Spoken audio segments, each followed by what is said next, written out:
No, I'm be happy right thankful. now. Be very thankful. I am. I'm very thankful. So due date February 6th.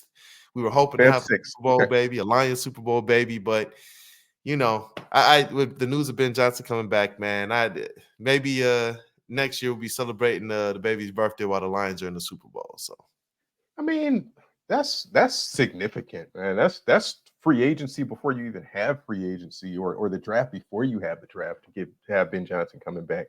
That's yeah, huge for them. I I said I think it's the perfect consolation prize. It doesn't take away a loss, but it at least shows you more so than Ben Johnson, whether he likes what was out there as a head coach or not, the head coaching positions or not. I really felt like this was him saying, "This is my best shot to get to a Super Bowl is with the Detroit Lions." When you kind of look around the Yeah. field at what he had an opportunity to go out there and do, and you're that close. And he texts Amon St. Brown like, "Yo, unfinished business." And I love it, man. I absolutely love it. Soon, like I No. said, I'll have the background all set up. And one piece I'm going to add, I told the people last week, it's this big Super Bowl plaque that my grandfather left to me, and it had 50 Super Bowl tickets on there. It's a little dated now. It doesn't have like the last 8 or 9 years on there from the time that he bought Yeah. it, but I'm Even hoping still. Detroit Lions one in there. No, and I think the other thing that this says is there was so much talk about Dan Campbell and the culture that they're creating. And if you have an opportunity, if you're Ben Johnson, you have an opportunity to go somewhere else, be your own boss and have your own team, and you say no to that because the opportunity here to win and sustain this. That's the biggest thing, because people are Yeah. so angry and salty about this loss. This isn't about this loss this year. This Mm, whole resurrection and everything that they're doing with the Lions is about maintaining that over the course of some years. And keeping Ben Johnson is just that big that he said they didn't, they may have fattened his pockets a little bit, but this isn't about giving him an extra monetary something. This, because he would have gotten that with a head coaching job. This is about him wanting to be with these guys and see this thing through. And we talk so much about the Lions not having coaches who, after they leave here, they go somewhere else and become a head coach or do something else.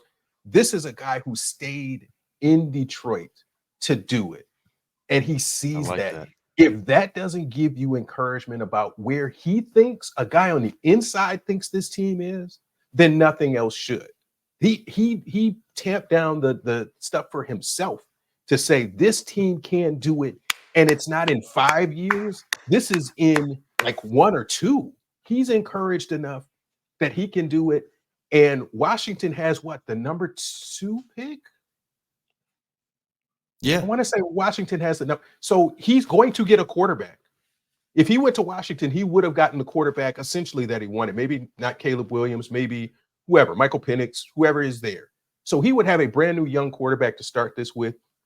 He's saying this situation is better than me starting with the quarterback that I want and the offense that I can create and duplicate that. He sees that path sooner than going and getting his own gig. There's so much to read into what this means about the Lions and their short-term future of being able to sustain this over the next couple of years. Rod, start the season right now, bro. You got me ready to run through a brick wall. Hey, look, and this is what I'm saying, you guys. This is the Detroit News sports editor in chief.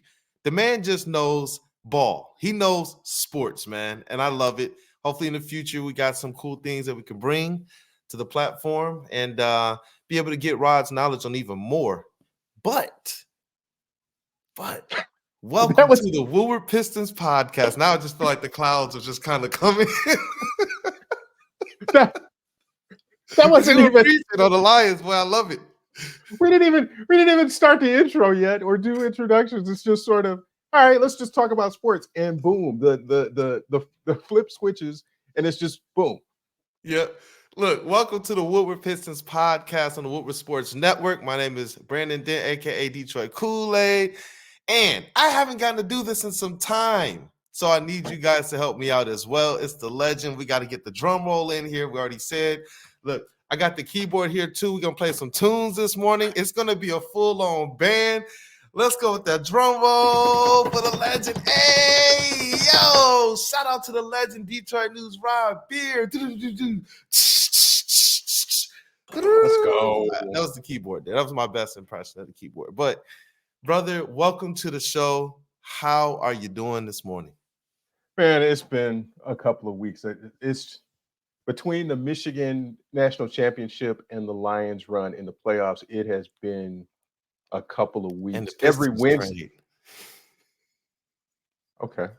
All right. I see what you did there. I mean, it's just been it's been a Detroit couple of weeks of I don't remember it being this busy, this exhilarating, this productive in a really, really long time, because we haven't had both football teams be this good where you can look at both and say, okay, well, this is something. So it's Yep. been good. It's been good. It's shout out. I'm not a Michigan State fan, but their fans are optimistic too. It's like when you kind of rope all of that stuff in there, football in the state of Michigan just seems to be not Mhm. just on a rise, but hopefully in a place of consistency where all of the teams can go out there and kind of meet the expectations. Oh man, you know what, Rob? What we talked about beforehand. I really hope that comes to fruition. I think people are going to like the conversation and things that we can bring to the table, Yep. but we got to talk about these Detroit Pistons, and we got to start with Rod's thoughts. I will start with Ausar Thompson not being selected as a rising star Ooh. of the, I think it's 11 selections that they do from the rookies. Can you say that he's not a top 11 rookie? I mean, at the end of the day, whatever. It's the Rising Stars. It's not an all-star snub or something like that. It is the Rising Stars. But he's the type of cat that will be motivated by this and try to work a little bit harder. And I think what's been difficult in his situation has been his role, and whether he's been starting or coming off the bench or doing whatever. He just comes out and balls and just contributes. But I just think it's a little disappointing given the way that he started the season that he wasn't one of those selections. But whatever, they got Duren and Ivy, so two Pistons Yep. in the Rising Stars. So And, and you know what? I'm actually glad you went there, because when we posted the graphic yesterday and I saw conversations kind of break out all over the kind of the Pistons social media world, it was about was Ausar Thompson snubbed, and a lot of people were talking about the fact that maybe his playing time kind of going up and down, his role kind of changing somewhere in the mid of where this season has been. I think actually it speaks volumes to a guy named Jaden Ivey, who, Mhm. you talk about a path to get to this game. I think it started off a lot harder for him, and to be able to kind of prove this aspect of, hey, I'm deserving of this, at least for what I was able to put out there on tape. I know a lot of people have concerns or have mentioned concerns about, is his confidence going to be hit by coming off the bench, but his playing time kind of being all over the place. But now, with this kind of last month of just consistent play, kind of being in the Mhm. lineup, being in the starting lineup, Cade kind of being out and being able to showcase a little bit more of his skill sets. And I think some areas where he's actually grown in his game. I think that this is a big accomplishment for Jaden Ivey. Like, I know it's on one hand it is just the Rising Stars game, but on the other hand, he is there for a reason. And I'm encouraged. I'm encouraged by what Jaden Ivey has shown. There's a lot of people out there who, for a long time, were wondering, is he messed up? Is he damaged goods? Is he going to be trade bait? But the organization has since come out. Troy Weaver has been on a couple podcasts and talked about it as well, speaking on the Detroit Pistons young core and the even the trade. It's funny. You've been talking about Zack LaVine for months, man. Before we ever heard that the Detroit Pistons and the Chicago Bulls had some discussion, but the Bulls wanted one of those core players, and people were like, well, if we get Zack LaVine, that just spells the end of Jaden Ivey. Well, what kind of came out from that, shout out to James Edwards as well, is that the Bulls wanted one of the four. And Troy said he's not trading one of those four for Yeah. Zack LaVine. And I was like, you know what? It's cool. You want to talk about a renaissance. You want to talk about a guy kind of rising from the ashes right now. I think that's Jaden Ivey. And I'm glad, man. Rising stars, I think is fitting for a player who this season has continued to see his game rise as the opportunities have. And I talked about this on Woodward Nights last night, hosted by Matt Broder. And shout out to my guys, Nick in the sound booth and KG. It's a situation where Jaden Ivey all year has been mature. All year has said the right things. All year has been patient. All year has just done what's asked of him. Like even when we in media kind of ask him questions about, yo, does this bother you at all? Yo, how you feeling about this? He's like, just wait my time. I have to make sure I'm ready. I got to do what I got to do to get on the court. Whatever coach is feeling. And none of it felt contrived. At first, people were like, maybe he's just saying that. But it's like his whole persona, his whole everything. It's just like Jaden Ivey is a consummate professional, man. And he's a person that I do want in a Detroit Pistons uniform for a very long time, Rod. No, and the thing that you can think about with this is if there are 11 selections for Rising Stars, can you justify 3 Pistons being in there out of 11? Probably not. They probably had trouble getting 2. So Yeah. if it came down to do we give them Ivy or Thompson, you can probably make a better case for Ivy. And you could say Thompson can get into the game next year. But again, I think it if it came down to that one or the other, then I think it probably should be Ivy, especially given the fluctuation in kind of Thompson's role dropping a little bit and Ivy's going up in the past, in the more recent time frame that we're talking about. But yeah, I think that's a boost for Ivy and just what he's able to do, and maybe that helps his trade value a little bit, just to say, hey, rising star, it's something that's there. But yeah, I think it's critical to think about just where he goes, and if he is in that under that umbrella of protected players that we do not want to trade, then that says something about the way the franchise thinks about him. And then even in the idea that Monty was talking about, yeah, we just had to start over and try some different things, and this is the way that Ivy responds, then that tells you what type of person and player he is that, okay, you give me, I haven't had opportunity, you give me opportunity, I perform and kind of show you what I have, and maybe that you were wrong and you didn't really see the true me on the court before that. And now he's starting to flourish a little bit more. That's encouraging to see too. Yeah, that's very, very encouraging, man. I'm glad that you started there with the Rising Stars. Something else that I want to, the theme here just seems to be, rising. Jaden Ivey and what type of season he's had. Jalen Duren and Jaden Ivey making this game. And Jalen Duren, it wasn't easy for him necessarily either. He kind of had some injuries earlier in the season. For them to be able to establish themselves and kind of build off of what they had last season. And they're looking mature. Their games look like they've taken some steps forward in a lot of ways, but obviously as second-year players, still trying to get acclimated to not just the new players on the team, but also Cade Cunningham. It's going to take some time. And Monty Williams spoke about that yesterday at practice as well, saying, when Cade gets going, when he gets back in rhythm, it's going to be good, but obviously it's going to take a little time to kind of mesh this, especially with how proficient I think this team looks when Jaden Ivey is going as well, But you're going to talk about rising. Since the Detroit Pistons have made this trade with the Washington Wizards, sending out Marvin Bagley and Isaiah Livers in return for Danilo Gallinari and Mike Muscala, the Detroit Pistons, Rod, the Detroit Pistons are 3-4 since that trade in the last 7 games, with an opportunity to climb to 500 since the trade. What are we seeing? I'm taking it all that I can take, man. I'm taking it. I'm gonna own this.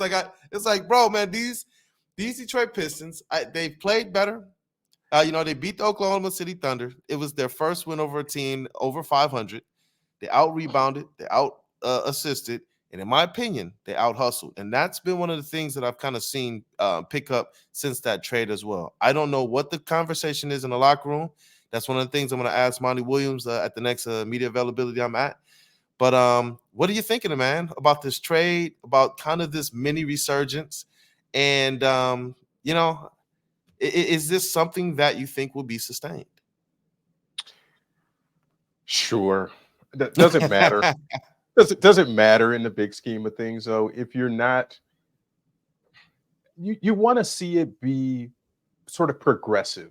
Would you rather see a win over the Wizards on the road, or would you rather?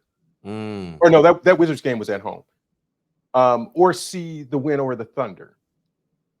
I'd rather see the win over the Wizards, probably, yeah. because you can't really call that one a fluke as much. And maybe you can't call the Thunder one a fluke either. It's just beat the teams you should beat, and I can say, hey, you're making progressive steps. But when you beat the Thunder, it's easy, at least on that side, to say, oh, okay, yeah, it was one game. They just kind of got that together. But if you beat the Hornets and Wizards back to back, it's okay. All right, cool.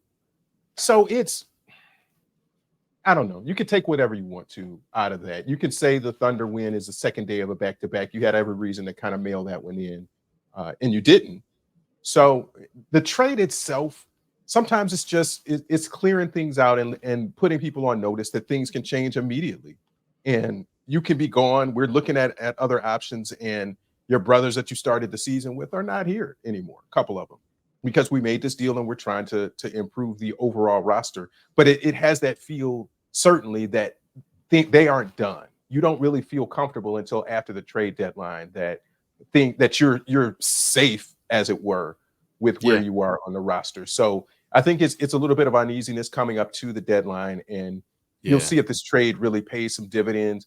But it's expiring contracts. You know, these guys aren't going to be around very much longer. It's just what's the next shoe to drop on what they're going to do with this roster. Yeah.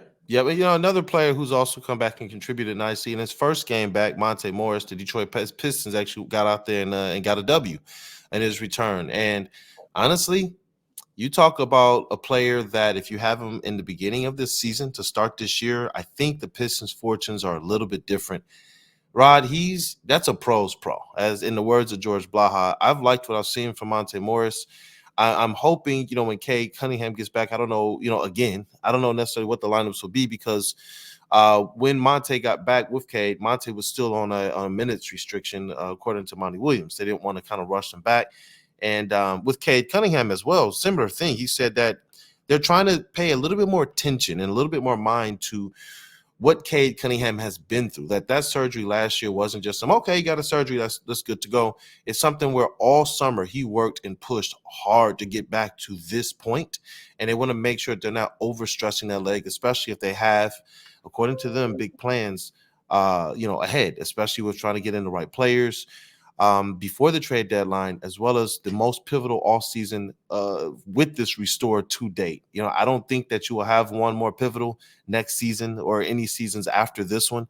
This is the year that I believe they need to get it done. But Monte Morris, man, just what have you liked? What have you seen? How have you seen him kind of affect this lineup, man? And do you think that's a player that they should bring back? Or because I know he's only one of those expirings. I know that there were like a little bit of rumors that other teams, contending teams, are looking at him. And obviously, if the Detroit Pistons are going to kind of lock down their core, their young core, and say, we're not trading these guys, then it really does fall, in my opinion, on people like Monte Morris and even potentially a Bojan Bogdanovic. He's not expiring this year, but maybe even Alec Burks as some of these targets going out. But it's so weird, because I know that they want to be able to keep their veteran talent as well. They don't want to get younger anymore. Yeah, it's just there are a lot of Monte's decision to me is kind of pending on what you're doing with Killian. And I probably should say it that way, because people are going to think that means I would rather have Killian than Monte. I think Monte is, you don't know specifically what you have. You're kind of theorizing what you have based on his past performance.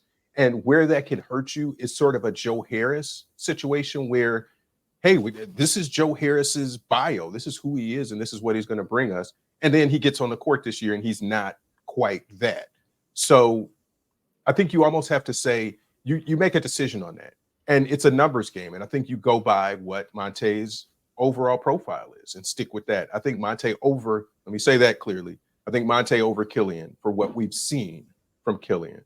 Just the numbers have not been there. This is a better year for him, but it might just be what the contract is and blah, blah, blah, blah, blah, blah. If you think that's a bigger deal. Yep. And, obviously somebody who's good in the community, somebody who wants to be here, that's that's one of the uphill battles that we already have to fight is players wanting to be here, not just as it relates to the Detroit of things, because I think it gets cold in Boston, it gets cold in New York, it gets cold in Chicago, but the health of the team. This squad, where are they headed? Are they going to be built up the right way? Does the organization, are they in lockstep now? Are they beyond some of maybe the ups and downs, some of the misses? Is Troy Weaver, in terms of some of the things he's going to do, are they going to be more solid as it relates to putting kind of less incremental and more impactful players around this young core? That's something that I'm hoping to see as we Mhm. move forward. But I do want to talk to you about this, the Zack LaVine of it all. Supposedly, what the rumor is that people and other teams out there aren't necessarily willing to give up assets Mhm. for Zack LaVine, young assets, draft capital, and such, which kind of puts the Pistons in the driver's seat as it relates to this trade because they've been one of the more active teams at reaching out. There's also been rumors about, Miles Bridges, and I know that there are a lot of people who split on that with some of his kind of history and his past and some things that popped up the last time that the Pistons were going to potentially target him. There's been Tobias Harris noise and things of that nature. What is your feeling right now about Zack LaVine or about where the Pistons should go from here to be able to augment this team? I'm going to stay on the Zack LaVine train. I think, as I said in the very beginning when I started talking about this, the dude is an all-star. The dude scores, and that's what you need is a scorer. And it's what you thought you were getting from Bojan. And if you end up having to trade Bojan to get him, to me, that is a something on the court of an upgrade. Obviously, the issue with LaVine is the injuries, and obviously the issue is the contract where he's due. Um, he's on 40 mil this year, 43, 46, and 48 that or 49 in 26, 27, that player option. You are spending all of your cap money over the next Mhm. few years and putting him on a guy who is habitually injured, but he's an all-star. Um, where have we seen that before? That you're you're taking on a huge contract, you're giving up a couple of promising players, and injuries are a concern. A And lot of he fans is said Blake Griffin 2.0. a lot of that is just you're going down that same road with Blake again. And Zach LaVine is not Blake Griffin, and he's probably not going to have an all NBA season again. He's steady, but is he 40 plus $1 million steady? So you know what this reminds me of? Talk Because to me. we talked about this a little bit ago when we were going through and we were saying who's available, who would you be able to go out there and get? And we looked at Washington and we said Jordan Poole. Would you pay 40 plus mil for Jordan Poole? So I'll just give it to you straight like this. Would you rather have Jordan Poole or Zach LaVine? I would rather have Zack LaVine. So if you'd rather have Zach LaVine in that case, then you pony up the money and just say, hey, it is what it is. We have our all-star to put next to Cade. He's not a great defender. We'll live with that, but he's Zach LaVine. And we think that bucket getting proficiency is going to be there for 3 more years after this year. Man, you know what? Sometimes we think of these players and these deals just in a vacuum and we say Zach LaVine for $40 million. When you start to juxtapose that up against the other players out there from the Kuzmas to the Jordan Pools, to even, man, it's making Cam Johnson look cheap right now, but he has not had the season commensurate of even the bag that he got either. Honestly, you know me, man, you know me, I got the picture right here, man. If I could wave the magic wand and have one player return or come to this team, it would be Jeremy Grant right now.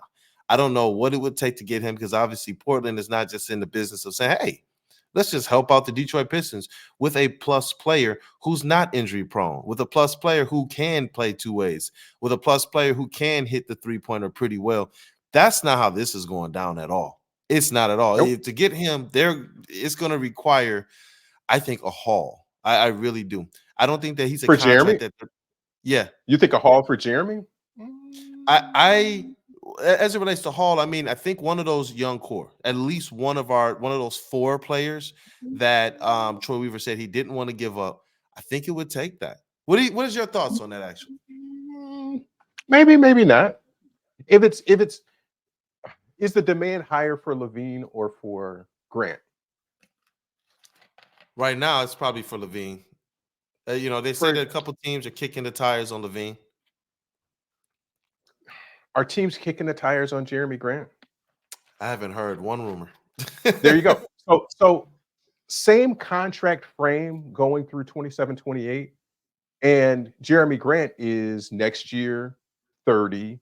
32, or no, he's got an extra year. 32, 30, 32, 34, 36. I can take that medicine a little bit better than LaVine contract. He's Yeah, not an all-star, but you've got similar sort kind of of effect. similar sort of effect, and it gives you some flexibility. So here's the deal also that goes with this. You have to pay, and they're around the same age. LaVine is turning 29 this year. Jeremy is turning 30. Okay. So the issue is you're going to have to pay all of your young players coming up soon. You're going to have to pay Cage, or you already gave Isaiah Stewart his. Duren is coming up too. All of these young guys that you have on value contracts right now, you're going to have to pay in the time frame of this proposed Zack LaVine or Jeremy Grant contract. So at some point, you're going to be hurting. Does it prevent you from keeping one of your untouchables that you've determined for right now because you went out and got this guy? Mm. So that's the You other know, thing to think about. Does that 49, what do we say, 49 mil for LaVine in that last year? yeah. Does that prevent you from keeping somebody else? Whereas you're talking 36 in Mm. Jeremy Grant's case. That's an extra 13 mil. You know That what? that That's a might make a difference. That's a crucial point because we're talking about the players you keep right now to acquire them, but down the road and very soon these young players that you want to keep are gonna have to be paid. And fans would be absolutely livid if this core 4 actually worked out, but then they wound up having to get rid of them because somebody like Zach LaVine was on this roster whose contract went from 40 to 49 million in just a few years. So that's part of the thought process is if you get down and you kick the can 3 or 4 years anyway, where you're going to have to get rid of them, then just go ahead and do it now and take the bigger risk for what you're going to have to do. So if you're saying you have to throw one of those people in to get Jeremy Grant for the lower price, then just do it now. Or you can just say, we'll ride with it. And when we have to make that decision down the road, then we'll make that decision down the road because maybe one of these guys that we think is going to be really good won't work out and we won't have to pay them. You can play kick the can too. So it's a Yeah. couple of different ways that you can look at this. It's just what your philosophy is. And maybe given those options, I might lean toward let's see what happens when we get there. But you've already at that point committed yourself to Yeah. Zach LaVine, or it's a tough choice to try to figure out which way you want to go on. Man, that's a good point. And supposedly the Detroit Pistons have kind of at first it seemed like Bojan was an untouchable. They said you got to give us a wow deal. The latest report was that they're willing to entertain offers for, I think, a first round pick or a player of similar impact. That I don't think is going to happen. I don't know why, unless there's another team out there that just has a hole at where they want to be able to plug Bojan Bogdanovic into that lineup, and they have a surplus of a player that they think, you know what, we have 3 or 4 bigs right now, or we have 3 or 4 wings right now, like how the Phoenix Suns were a few years back underneath Monty Williams when they had Oubre and Cam Johnson and a couple guys that could play that wing position. But I don't see where he gets traded for necessarily an impact player unless there's somebody out there who's looking to get from underneath a big contract. And in that case, they would have to make sure that a first round pick as well probably is coming back to the Detroit Pistons just to satiate the deal a little bit. But Bojan Bogdanovic, I don't think he's going anywhere, but it was interesting to me to kind of see that report kind of pop up out of nowhere as we get a little bit closer to the trade deadline, because earlier in the season it was that effectively we're not trading him. Now it's, hey, we're willing to listen to offers. And I'm wondering how much of that has to do since Troy Weaver has come out and kind of publicly stated what the core four is. That's something, what the untouchable or what he wants to keep together. That's something I wasn't hearing earlier in the season when they said Bojan was untouchable. Now that they're saying, hey, this is the four, we don't want to trade any of these guys for LaVine. Now all of a sudden I hear Bojan's name kind of pop up. What do you think, man? The prospects of Bojan Bogdanovic potentially on the market or potentially on the move, with them kind of, I say, kind of backtracking a little bit on their earlier stance on him. Yeah, I think you've got to assess his value and say whether he's going to be a long-term piece, meaning you're signing him to a new contract. Um, Yeah. because his value has slipped so much from what it was even last year, that if you were trying to get, or the reports were, wasn't there a report they were getting 2 first picks? People were offering 2 first-round picks for Boyan. Yeah. So now if he's down to 1 pick, then have you let his value slip so much that it's just decreasing Ooh. um, asset that you've got there, that you're not quite getting the same? And when does it get to a point where it's a second-round pick that he's valued at? So you just got to strike where, if he's not going to help you immediately, then you just got to move on from that. Even though the whole point was that it was a value contract that was easily movable. The more time that comes off that contract, the less valuable he's going to be. And now that the value of that pick is so much less than it was, so it's sort of, are you winning? Are you getting to the playoffs? Are you doing what you thought you were doing with this pick? Then, if not, what's the point? Then what are we doing? So that's the frustration that I think a lot of fans have, is you need to turn over every leaf. Sometimes you need to just do things just to do things. And that's why the Muscala trade just felt like, okay, we're doing something. At least we're clearing out the decks and making sure that we've got something for it. We're getting future cap space, but we didn't use last year's future cap space. So what are we really going to do with this year's future cap space? That's the thing with a lot of people out there, man. They're worried that the Detroit Pistons aren't going to necessarily use the cap space the right way. I wrote an article just asking the people, based off of a lot of the conversations I've seen, should Troy Weaver, and I already know the answer they're going to say, but should Troy Weaver get the opportunity to spend this cap space? Should he be the guy in that chair to do so? Seeing that we haven't necessarily gotten a good track record. If it was like, should he be the person making the draft pick? I think that's an automatic yes, because he's shown he has a good proficiency with that. But with that, as it relates to the last few free agencies, for me, it's a little mixed. I thought Jeremy Grant was good, and a lot of people were screaming to get him out of here and bring in a three-point shooting wing, even if he couldn't play defense that well. They brought in Bojan Bogdanovic. I thought that was a pretty good deal in the free agency as well. But when you look at the overall moves, have the free agency signings, the vets that they've brought in that they thought would help move this young core into being more competitive and a little bit more wins, a lot more wins in the win column. Has that happened? They haven't. And so it's making a lot of people uneasy about what to do with this cap space after, like you said, they had a boatload of it last year. They're going to have a boatload of it. They had a boatload last year. This is going to be, a cruise ship full of cap space. And it's like, my worry as well, man. I told people, like, I want to see kind of what they do with this trade deadline as well, because it would give me a lot more confidence heading into the free agency, the offseason, where, at the draft, when they know, where they slot, they're able to pick a player and trade that player if they want, or if they think that it's a player that they want to keep, they can do that. I'm leaning to the side of kind of draft a player for another team, package up a trade, and try and get a couple players in here that you think can add to this overall NBA talent base, not young guys, man. Shout out to Chuck Brewer last night when we did a Pistons segment on Woodward Nights.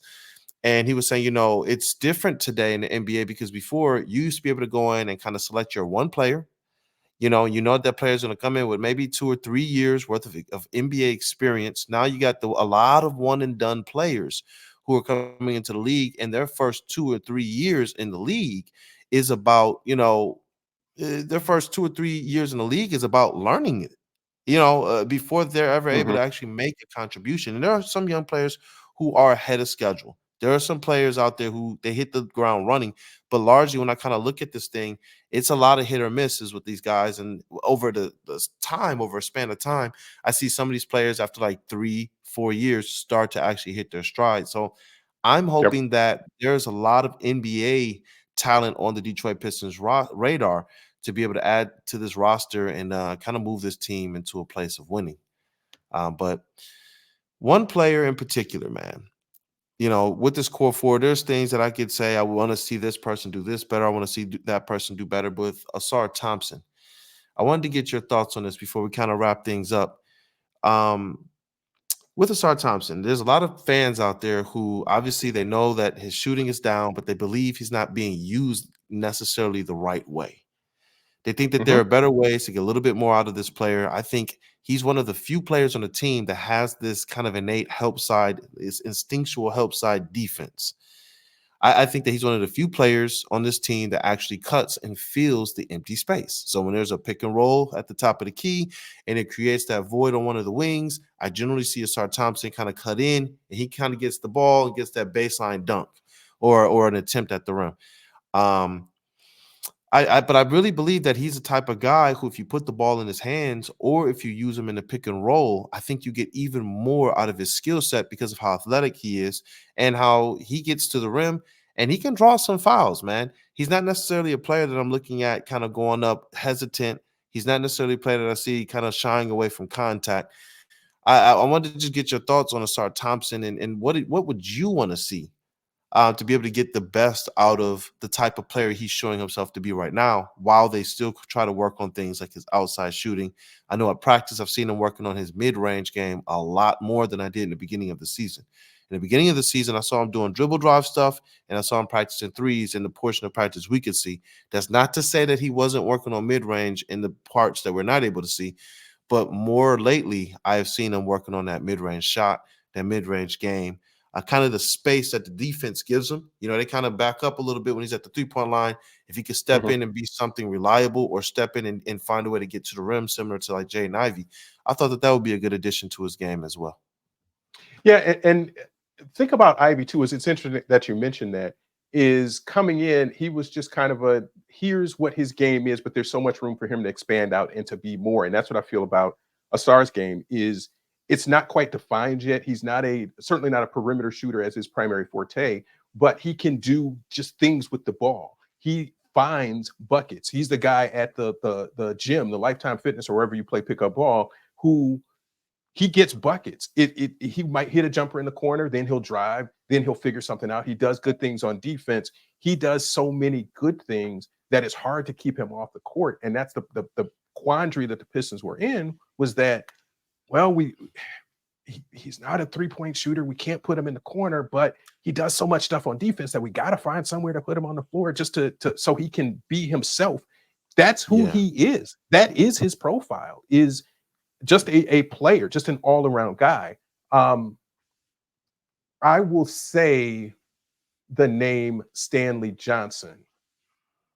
He's maybe a more improved Stanley Johnson in the sense that he can find buckets in different ways that Stanley Yeah. couldn't.